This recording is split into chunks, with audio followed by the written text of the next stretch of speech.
Asthma COPD நோய் இருக்கிறவங்களுக்கு ஒரு முக்கியமான எக்ஸசைஸ் சொல்கிறேன். ஆஸ்துமா சிஓபிடி இந்த நோய் இருக்கிறவங்களுக்கு சுவாச பாதையில் சுருக்கம் இருக்கும். சுவாச பாதையில் சுருக்கம் இருக்கிறனால அவங்களால இயல்பான அளவை காற்றை வெளியே விட முடியாது. அதனால் நுரையீரலில் காற்று தேக்கம் இருக்கும்.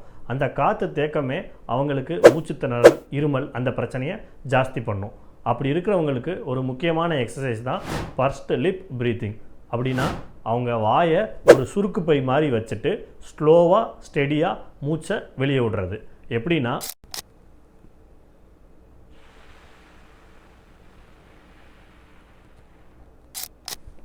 இப்படி வெளியே விடுறதுனால அவங்களுக்கு இருக்கிற அந்த நுரையீரலில் காற்று தேக்கம் குறையும். காற்று தேக்கம் குறையிறனால அவங்களுக்கு அந்த இருமல், மூச்சு திணறல் பிரச்சனையும் குறையும். ஸோ ஆஸ்துமா சிஓபிடி நோயாளிகளுக்கு இன்ஹேலர் எந்த அளவுக்கு முக்கியமோ அதே அளவு இந்த செஸ்ட் ஃபிசியோதெரப்பி எக்ஸசைஸும் ரொம்ப முக்கியம்.